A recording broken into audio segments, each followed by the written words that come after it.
falka hadda ku dhacay Sabriin hadda ayuu socdaa muuqaal ayaa la arkay sawir ayaa la arkay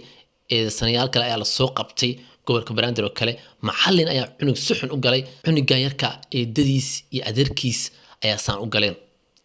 inna caadi ma aha cunuga xataa way dileen si xun u dileen carruurtoodan waxa laga yaabaa inay saan u taaban marka carruurta Soomaaliyeed ee la nool waalidiin kale in la fiiriyo way sidoo kalena hadda lagu bilaabo in la xukmiyo dadkii la soo qabto oo falalkan kale lagu soo qabto dariskana qasab ku tahay in ay waxyaabahan kale markay arkaan booliiska u wacan carruurta in la dilo oo saan loo googooyo waa qalad siyaabo kale ayaa lagu tarbiyay karaa marka Soomaalida inay hormarto way waxyaabahan kale tacdiyada loo geysan carruurtana in ay dhamaato way meel kasta hadii noqdo iskuul hadii noqdo dugsi hadii noqdo heed guriga inay istaagto way muhiim way